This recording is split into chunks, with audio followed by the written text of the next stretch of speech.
and progress is ours once. We're live. We're live. Hello.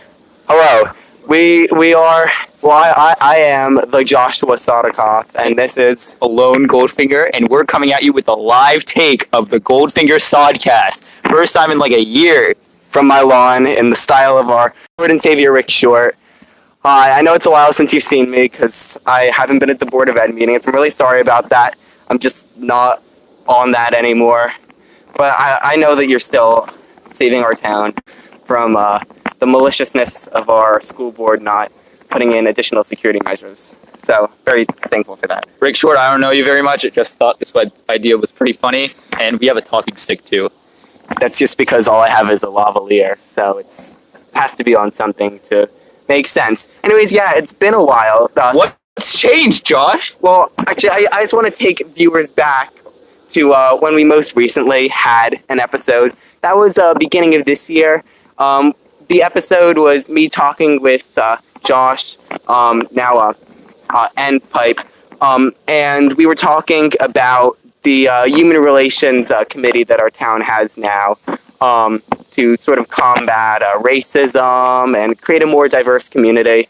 So that wasn't really a traditional episode. I just sent them to the meeting. Stop hitting yourself. You're a good person. You don't deserve this. I mean, it was an informational meeting. It wasn't an informational episode. It wasn't really like this. This, some of you will remember. This is going to be much less serious, let's be honest. Yes. There was just a sense of camaraderie that I wasn't able to find. I went to a few hosts at the beginning of this year, actually. And you'll notice that none of them have episodes. And it's because it didn't work the right way. But I'm back, baby, for this live stream. Yes. Alon, where did you go to? According to a friend of mine who I shall not name because I don't know if he wants to be named here, he said I went to Afghanistan, but I really just went to North Philly at Temple. It's not that bad. I was studying there. I'm studying there now. T for Temple U. And yeah, I had a great year, made a lot of great friends, joined a lot of great classes, had a great time. But now I'm back here on this wonderful lawn having a lawn chair talk with my good old podcast buddy, Joshua Sodcast. Something that you might not know is that Alon kind of had a podcast over this previous year. Oh. The Temple College Democast. Shout out to the Temple College Democast. If you're listening, we're going to be having podcast episodes next year. If you're listening, tune into the Temple College Democast. It's great. It's on SoundCloud, too, if you want to check that out. I listened to an episode or two. I mean, Alon's on it. That's really the only reason to listen, because it's about Pennsylvania politics. Pennsylvania is not even a real state. It's like Pittsburgh, Philly, and then there's just stuff in between. It's just a lot of stuff in between. There's a lot of stuff in between. We don't need that. It's much more corrupt and just very weird and terrible people in Pennsylvania politics. Let's just say there's a state senator that believes that global warming is happening because the Earth is getting closer to the sun. I mean, it could be happening. We don't really know. I'm pretty sure the Earth is flat. I don't have any That's not what we're on right now. No. We're on the Goldfinger Sodcast. Yes, Goldfinger Sodcast. So let's go back a bit to our first episode. I was just a tad bit more liberal during the first episode. A tad. And just a tad. Me too. I've gotten very close to center now. But on the first episode, we talked about some issues. We did. And those issues, one of which was an up-and-coming candidate was starting to fundraise very early called Phil Murphy. For governor in New Jersey. Yeah. That candidate is now Governor Phil Murphy. We were talking about the race, how we were thinking he's not going to win. We're going to have Steve Philopman. Yeah. Yeah, so he dropped out. Yeah. And Phil Murphy's now our governor. Honestly, not as bad as I think he could be.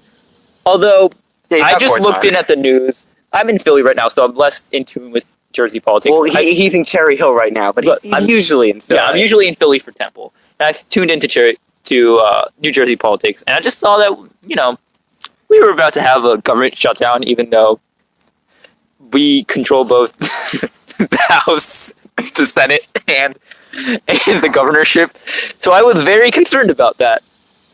But I wanted to talk about specifically about a lot of the changes that happened nationally Yeah. in between 2015, the primaries, and today. So I'm going to be honest, I didn't think Trump was going to win. I don't think I did either until he won. So let's talk about some of the issues. So we talked about college education. We talked about how student loan debt is still an issue. It's still an issue. However, I didn't think we were going to have North Korea gain nukes. And I didn't think that there was going to be... No, they had already tested nuclear bombs at that point. But I didn't think that, like... It was going to be an exchange of, like, oh, I have a button for nukes, and then I have a bigger button. I didn't think we were going to go all games on them. Yeah, I did not think that we were going to do that. We send one Italian, and they think we're in the mob. What? So I think... It's white racism. I honestly think that, student loan debt is still an issue, and it's still trillions of dollars. I think it's $3 trillion. Fact check that. Yeah. It's still trillions of dollars. It's a lot of money. It's a lot of money, and it's like hindering entrepreneurship around the country. Mm-hmm. There were a lot of things that we did not predict, and we did not see coming. Josh, let's talk about some of those other things. So some of you will remember a cold open where we looked at several members of Trump's inner circle. We sort of made jokes about them. We pretended we were the official podcasters of the White House. And when we were actually discussing how we were going to film this, I'm like, oh, maybe we should do a cold open where we redo that, except we just replace the people who aren't there anymore. And we looked back at it. Turns out it's everyone. No one who we talked about a year ago is relevant anymore, which I think is pretty interesting. Basically... Yeah, every single person who was there is just gone. As Alon can probably elaborate on more, just because he seems more intelligent on the specific subject. Not overall. I'm not going to give that to Alon yet. We have so many unfilled positions in our government right now, just because so many people don't want to be here. So I looked at. It's not because of that. So the State Department. In the State Department, 8 out of 10 of the top positions are not filled. Like, we don't have an ambassador to South Korea. Who needs one of those? So South Korea or an ambassador to Germany. So that's an issue. And it's not because Congress is like holding up a lot of these. So a lot of it is just because, Trump didn't really appoint anyone. Yeah. I think we don't have a counsel to the State Department, like a lawyer for the State Department, that general which is an issue right now. Yeah. Some of you would hinder to guess. Our Secretary of State kind of got like dissed on by Kim Jong-un the other day. Yeah. She was like, I hate this guy, get him out of the country. You have to remember we had another Secretary of State before that who just got dissed on. So State Department's not doing well. FBI, we just ran through 2 FBI directors, possibly 3 for this next one. We just had this congressman call this FBI agent, talk about, do you look at your wife with those eyes? And talk about his personal relationship with his wife. We went through Scott Pruitt. Well, that's kind of good. We don't have anymore. But now we have a coal lobbyist as the EPA director. I don't think it's any better or worse. So I think you hit rock bottom at a certain point. At a certain point, I think we did not think that it was going to be this bad. Honestly, I thought that I thought that certain people, let's say Steve Bannon. Yeah. Steve Bannon, not Banner. Josh, I just completely could not forget his name for the life of me. I haven't heard from him for a long time. Yeah, no, he's been out. I mean, we haven't checked Breitbart in a while either. I gave it to Trump that first 6 months, I'd say, 3 months, he wouldn't get people in. Yeah, no. But now, we haven't had people in government, the government hasn't been functioning for a while. Something to remember, though, taking the talking stick, is there was another episode we filmed, easily the greatest work of fiction that we have ever produced as a duo. And that was the one where we talked about what happened after the election. Oh my God. This is before when we thought Trump wasn't going to win. Oh, yes. And Alon, can you agree that it hasn't been that bad? No, it's not that bad. That also involved a number of politicians getting assassinated. We haven't had that yet, unfortunately. I didn't say that. I think a lot of people are forgetting how much no one thought Trump was going to win. Yeah. So we did this right after we filmed this. I was talking to Josh. Well, not filmed, like recorded. Yeah. I was talking to Josh. I'm like, this is going to look really bad if Trump wins. And this doesn't happen. And this Trump won, it didn't happen. Bernie wasn't kidnapped. Nothing. I don't think any politician was necessarily like murdered, but the Democrats were not. Yeah, their careers were. Democrats weren't like completely destroyed. I think we set the bar a bit too low on that one. It was satire. Yeah. I mean, we've had more realistic satire, more subtle satire that's been actual reality since then. Yeah. Earlier, I was just scrolling through my Facebook feed. I saw an article from NPR. It was about how woodchucks had burrowed into Paul Ryan's car, and it was the first time he had to drive himself in a while because he has guards who drive him everywhere, and he went home and the car wouldn't turn on. And they opened up the light. It's full of woodchucks. It's a what? It was full of woodchucks. The Wisconsin winter had needed somewhere to stay. Subtle satire. So, that's as newsy as we're gonna get. We didn't predict. We never thought about what Chris Christie's life after not being governor was gonna be like. We don't know what it is. We haven't seen it. We've gotten a glimpse. I would like to have everybody go back to I don't know when Chris Christie stood in a certain TSA line. He goes to that TSA line. He says, "I used to be the governor of New Jersey. I should not be standing in this TSA line." He goes to the priority line. Types of lines only for people like the governor of New Jersey. At that line, they stop him. "Are you a governor of New Jersey?" He says, "No, but I used to be." They go, "You're not the governor of New Jersey. Stand in line." He got a taste of what true, unadulterated citizenship in the United States is like. Not being a governor, not having preferential treatment, not being able to shut down the beaches so that you can sit with your family for a day. We take our shoes off. That's bad. It's not right. Maybe we have a random chance of getting pre-check in which we can not take our shoes off. It's the high life. That's the high life for us. We're not Chris Christie, and I think I very much enjoyed, and I think no matter what side of the aisle you're on, you very much enjoy to see Chris Christie suffer in this way. I'm gonna pause back on topic. Okay, I'm sorry. So we were talking a little bit about in the beginning what happened. So another topic we talked about in the first episode was the House of Representatives, specifically our representative there. We talked a little bit about our thick John, Alex Law. Alex Law, we're like, he's so cool. He's young. He was like his 25th birthday was like right before the election. Alex Law, if you're out there, I still love you. You're awesome. We've I don't know what he's up to anymore. I don't know. But Norcross is still in the House of Reps. But when you really look at New Jersey politics, he's not that bad because we have Menendez in the Senate still. Yeah. And during the primary, I mean, he had challengers. They just got brutally destroyed.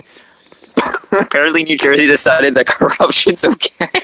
I mean, as long as we get a tiny cut, it's okay.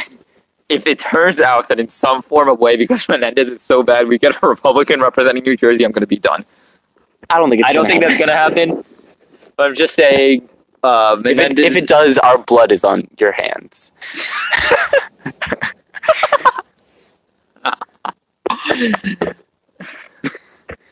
So, yeah, so we talked about a certain Alex Law. We actually came to see him speak at the Cherry Hill High School East. Yes. Last year? A bit more than a year ago. Yeah. He spoke, it was actually very interesting, spoke about some interesting stuff. Asked him about the military-industrial complex, he gave his thoughts on it. Yeah. But after that, we don't know what he's doing. He said he's working on some sort of app that's for campaign fundraising to make it easier. I actually think that's that is cool. Very smart idea. We need it sooner than later with the. It's like a GoFundMe for campaigns, which GoFundMe also works for campaigns. Yeah, so you didn't know, if you're a aspiring politician, GoFundMe. I don't think you can do Kickstarter though. Oh, can you not? Kickstarter has very specific rules. Oh, That's even more off topic. So basically, we don't know what he's doing, and Norcross is still in. Yeah. So if there's anyone that's interested in challenging him, I guess in the next primaries, I'd say start thinking about it now, because we didn't really have a challenger as big as Norcross was this year. Yeah. Law was. Was this Law year. that big of a challenger? Did we just He like won, him? he won like 30% of the vote. Okay, actually, yeah, it was a decent That was campaign. he got a decent chunk. Of course, Yeah. It wasn't like a 51-49 split. Yeah. But he actually got a decent 30% chance, 30% of the vote. And for someone that was very outfunded by Norcross, that's impressive. Yeah. So to throw back to what happened with that Alex Law episode, I hope that in the future there can be other Joshes and Alons to talk about another Alex Law-like figure challenging Donald Norcross. Yeah. Or maybe Norcross will just retire and we'll get someone more progressive. You know, the way that the party is moving, you really don't know what's going to be up in like 10 years. Or Yeah. 6 years. I'm just going with even numbers of years. Now, Josh, what was the final thing we talked about? Actually, there was another thing, and I just remembered it while we were sitting here. I'm pretty sure we did like what we wanted the general election to look like. And this was like right before primary, so it was like anybody's game. Oh, what did you say? You remember? I just remember that we were really into the idea of Biden running in some capacity. Oh, yes. Yes. Joe, we love you. We want you to run. I'm pretty sure there hasn't been discussion of him like running for president in 2020. Yeah. So He's gonna be old. he was speaking that he didn't want to run for president in 2016 because like of what happened with his family, which is completely understandable. Yes. I think Joe Biden, in like a country of many politicians who are not liked, I can't find one bad thing to say about Joe Biden. Maybe he gives too many massages, but like except for that, he's not that bad of a guy, and I think he's a very straightforward person, and I think he's someone that, in a general election at least, fares really well. Yeah. I just don't know if he's been out of it for too long recently. That would make it tough because like right after midterms is I think when the Democratic Party at least is going to start to really try to get it together for 2020, and that's it's like November. Yeah. Yep. Sadly, I'm still a resident of New Jersey because I don't want to change all my credit card and tax info, locations, and all that. So I don't really think that New Jersey is going to turn into a red state. Yeah. But I wish all the best for Pennsylvania. Yeah. I wish Pennsylvania to hopefully keep Bob Casey, even though he's for anyone from Pennsylvania here. I know that Bob Casey might not be the best we can have, but He's not the worst. He's much better than having Pennsylvania fall to have two Republican senators. And I think when you look at the general scheme of the Senate as a whole, you want as many Democratic senators right now because you can't lose the states that are being contested. Yeah. Actually, do you want to talk a little bit about your involvement in Pennsylvania politics? Do you have any? Yeah, so I work with the Temple College Democrats, and we work with the Pennsylvania College Democrats. And the main thing is we talk with a bunch of campaigns and very focused on like local elections. So local here is much different than local in Philly. Local here is like pretty much like town council and board of education. Yeah. And that's like the government here. In Philly, it's split up to different sectors, and in each sector you have like people who are in charge of that. Obviously, the mayor of Philly might have a bit more sway than the mayor of Cherry Hill. And then the town council for Phillies, it's kind of important. You also go in a lot of what's like underappreciated, like the outer Philly regions, all of these counties that are around Philly. What happened with the Pennsylvania recount was a huge thing for Pennsylvania. If you guys don't remember, basically the Pennsylvania Supreme Court ordered Pennsylvania to change their district guidelines to make sure that it's more fairly representing all parties. Pennsylvania was one of the most gerrymandered states. There's a district called Goofy Kicking Donald Duck because it literally just looks like Goofy kicking Donald Duck. Probably not even the worst. Stupidest looking state district ever, and you can tell that it's gerrymandered. So now it's expected that at least in the House, Pennsylvania will get many more seats just from the straight up thing of making the map fair.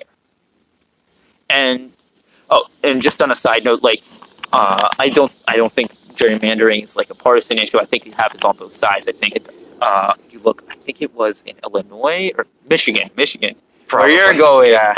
They actually gerrymandered to get more Democrats in there.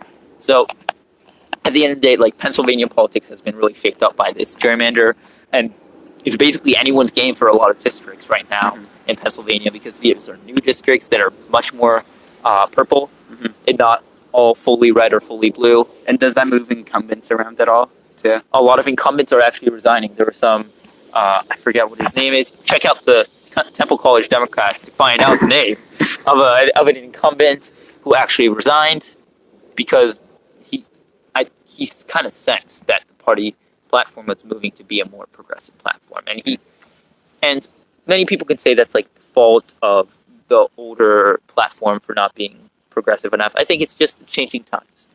So a lot of these new districts are leading to a lot of these new politicians that are not taking money from special interests. They're very paving their own paths, and those are the sort of people to like start doing these campaigns. Okay, this is getting too serious for me. Yeah, no, I shouldn't have passed it to you. I gave you a topic that you knew about. Yeah. Oh, and then we'll go to the last segment, which was college debt, which I thought was sort of an interesting one. It was sort of we never really did a similar segment to that one, just because we were trying to focus more on issues that were really timely or national or more political, I guess. How do we want to elaborate on that? Except for that, it was in the first episode. So, I kind of talked about this a little bit, but the idea of college debt, I think one thing that I didn't hit home enough is that it's very much linked to the idea of millennials. I think, in that I saw a couple of stories about this, in that people just keep calling millennials like, oh, millennials are lazy. They don't want to start businesses. They don't want to do anything. But I think there's a generation. This is a generation which so many people. I'm going to go on another rant, but it's going to be very quick. People expect just a lot from us, and basically, I think that college debt is one of those huge expectations that people get. That they expect you to go to college, not only go to college, but repay all this huge debt. Yeah. And suck it up, and just make sure that it's okay. And I think also in terms of the economy, it's hurting like entrepreneurship and making sure that people stay in their jobs and don't try new entrepreneurs. Because if you have like $100,000 to pay off, why would you start a new when you know that if you stay in your job, you're going to be able to pay that off? It's just another duty that you have. Okay, something fun. Let's talk about the primaries.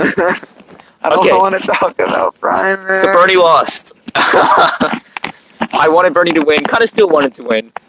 But it was rigged. We all knew it the whole time. Crooked Hillary. Crooked. Well, no, there were the internal memos about how the DNC was like polling. Whatever. It was not what I expected it to be. So we thought that it ended up so much worse. Okay, so we just thought that the Hillary and DNC were talking together. Turns out DNC was in debt to Hillary, like literally financially in debt, because the DNC helped Obama get elected, and then Obama really didn't do much fundraising for the DNC. Yeah. And then they didn't have money, so Hillary's like, okay, we'll pay you a lot, but put all my people in the DNC. And probably shouldn't have done that. So I think in that case, like the DNC in and of itself, I don't think it's like as much to blame. But let's talk about what happened. So Bernie didn't win, but boy, did he leave a mark. Like I think the Democratic Party was very much different after the Bernie primaries than it was before. Somehow we have like $15 minimum wage is now a platform. Yeah. Universal healthcare is now a platform. Was weed a platform beforehand? I don't think it was. They're much more pro weed right now. Or that might just be a national movement. And I think a lot of young people kind of woke up and noticed that they can vote. I can vote now. Any millennial that has had the chance to vote in the past and has not voted in the past, realize that millennials outnumber outnumber the baby boomers like by huge margins. We're just not voting. But we just don't vote.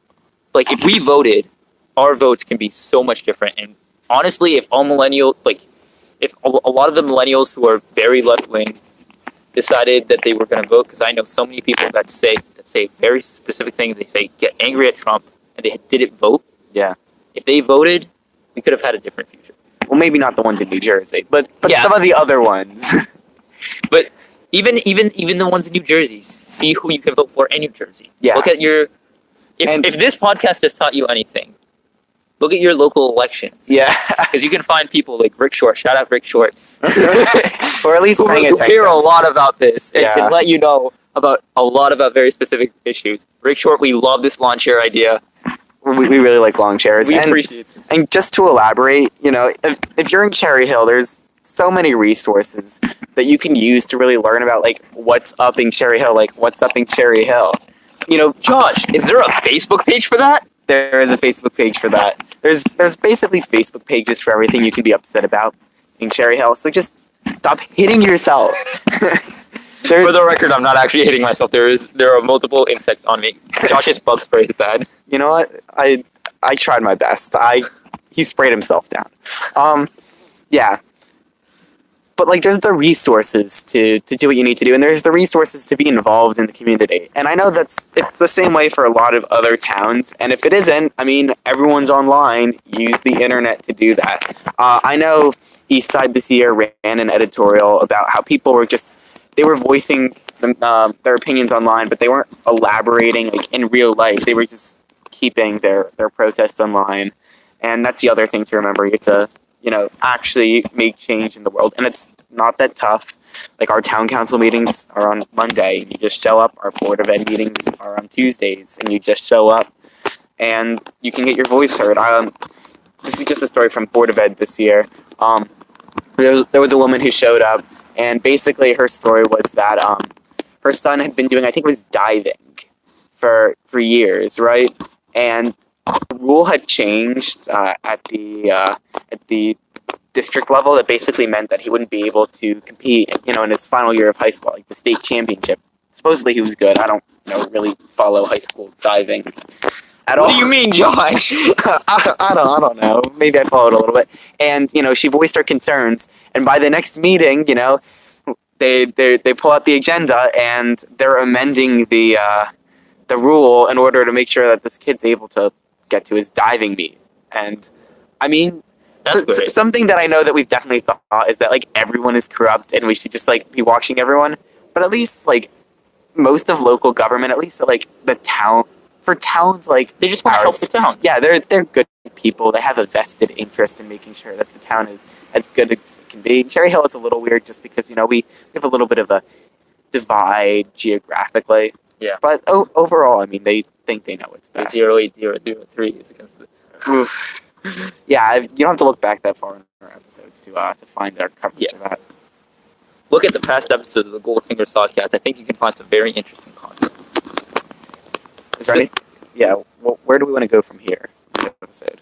I think from here, we can just talk about like our experiences on the Sodcast in general, right? Yeah. The Goldfinger Sodcast in general. Not For you, the Sodcast. I don't want to talk about my experiences with the Sodcast. It was just heartbreak and agony.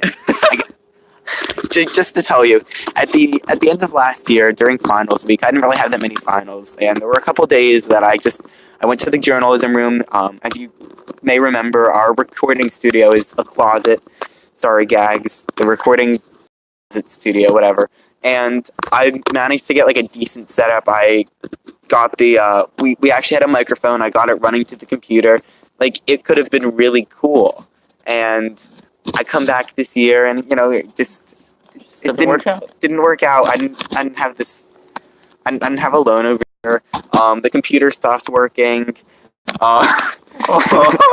So we couldn't record with the setup. We were just resting on our laurels after getting that third place student podcast in New Jersey award. Kudos to what was it, Fantasy Football Friday for getting first. But same thing happened to them. You guys got like 8 episodes in this year, and it was just done. You didn't make it to the Super Bowl, which is really sad because it would have been a good Super Bowl for a Cherry Hill podcast cover. I actually haven't heard who won the Super Bowl. I don't know either. I don't follow sports. Reflecting on my time, I came in this podcast and I knew it was like, okay, I'll give this a shot. I don't think we kind of knew what we were gonna do at the Yeah. beginning. You could tell from our first episode, like we were.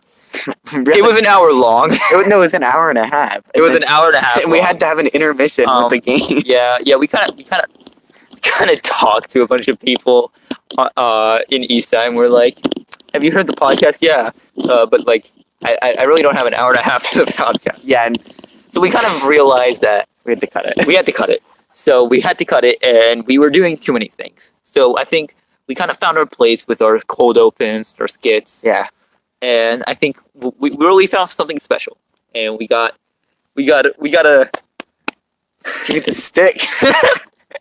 and we got a lot of cool skits and a lot of cool cold opens done. Yeah. My favorite one is what's the dude's name? The dude that hit the reporter. Oh, I can't even remember that. Gianfort, Paul Gianfort, I think, something Oh, like that. that was a good one. And when we pretended like I was, that was all audio, so we could just pretend like wow, I was just sitting Josh. We had some very interesting sounds come out of our closet Yeah. throughout that year. I would put a montage here, but like I'm sitting in a long chair on my lawn, so that's not really gonna happen. Let's take 5 seconds to just think about a montage. And then I'll do my favorite noise. Are we ready for the noise? Yeah, 3, 2. Oh! That was somewhere in there. And there was one where I was like beating him up. You can probably hear the smacking. Yeah. Yeah. And there was one where we like ran into the closet and like people heard us running into the closet. They looked at us. For everyone in the East Side crew that kind of like was there when we were doing all this stupid stuff, thank you for not like going after the podcast and being like, yeah, what were you doing there? I mean, they didn't know because they weren't listening. But Yeah. I'm pretty sure that you could hear sounds from the closet that made you a bit curious as to what the heck was going on inside. But I think overall it was a great experience. Really, really, honestly, like got us to learn more and get the initiative more to study about ourselves, get into local politics. Yeah. And I urge anyone, honestly, if they're thinking about starting a podcast, just try it. yeah. And it might try to do something about you like, and you'll like it. You'll do fun skits. You'll talk about local politics, and you'll learn some new things. And it's a great experience. So I think that's a really good send off. No, I didn't No? get to talk about my time on the show. I talked about the Sodcast, not the Goldfinger Sodcast. Josh, These are different things. Josh. How was your time on the Goldfinger Sodcast? You see, when I was in the womb... No, I'll skip forward. So, I remember the year before the Sodcast started, I messaged Alon and Jesse Stiller, and I said, hey guys, do you guys Shout out want Jesse Stiller. I don't know what you're up to anymore. I really miss you though, bud. And we all do at East Side.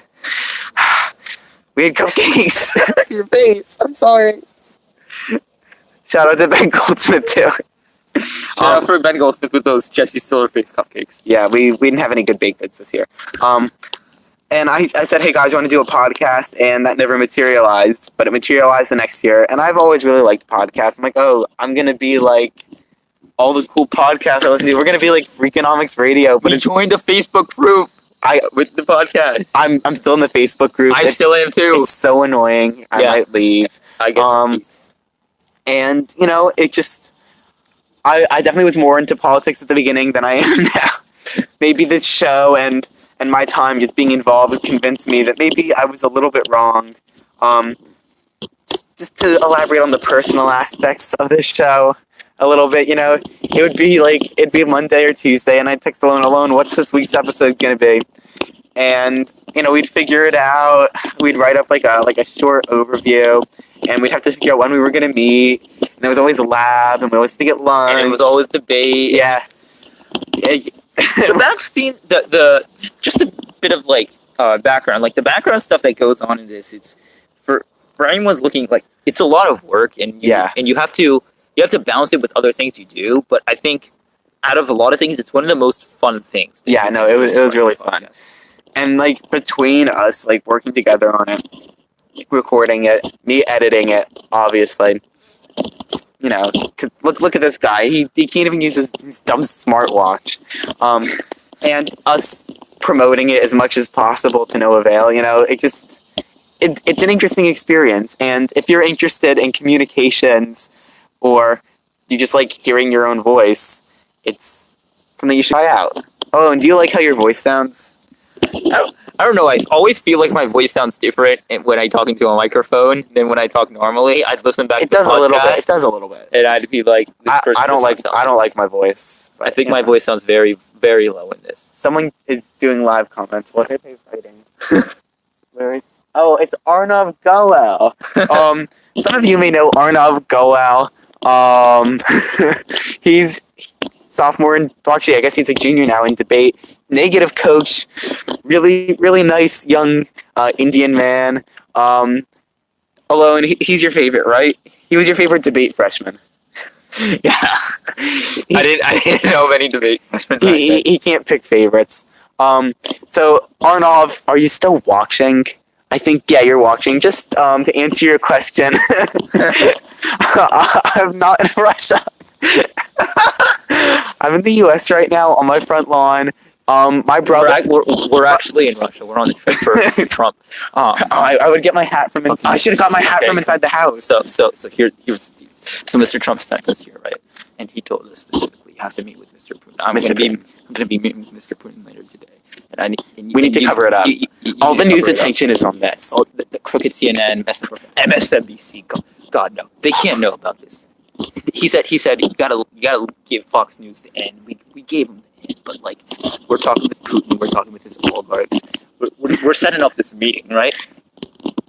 And turns out Putin's a lizard. We saw him unzip his human skin. But to answer your question, Arnav, Stevie is at camp. He'll be back to help you out with robotics. And if you want to stop by my house, we have all the technical documentation from the previous years. Sorry for interrupting the show to tell you that. I just thought Arnav, you're my favorite. You deserve to know. I feel like we need to finish. We need to finish this off somehow. We can't end it right here. The end. No. You're welcome. Arnav, you're the real one for listening into this. The OG. That's because he's one of my 2 followers on YouTube. Okay. So I think we'll end it this way. I wanted to thank really anyone who's listened to this and who's Arnav and people who would watch this in the future and people who really have supported us over the years. Like Mayor Chuck Allen when he called us to his office and had a beautiful discussion with us. Because we don't get any money from this, obviously, but I think the love we receive is famous. This had to happen. We're just gonna hold this up. We're just gonna hold it up. The love and support we've had. You guys, you see? The love and support. We're gonna go on a walk while we finish this. Hold this. Hold it. You hold the stick. Okay.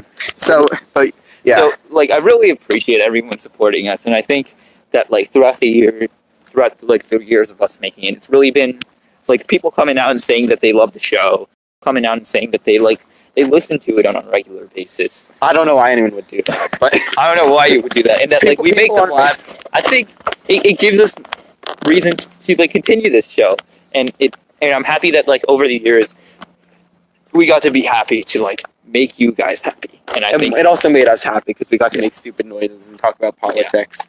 Yeah. So I think we'll end it off there. I really wanted to thank everyone for supporting us over the past years. We really do appreciate it. Yeah, and just check out our future podcast ventures. I might do college radio. Alon has his Democast, and when we're on the ballot, can you just vote for us? It's not that hard. You just Lone Goldfinger for president, even though I can't run. And I can run. That's probably not going to happen. Lone Goldfinger 2020. This is Alon signing off. And actually, Sodcast 2020. Guys, hit me up on Snapchat. Anyways, that's how I'll end. Bye, guys. How do I end this? Just X. This is the obligatory not knowing how to end the thing. Guys. Can't end this. Okay, we're stopping, guys. I'm sorry.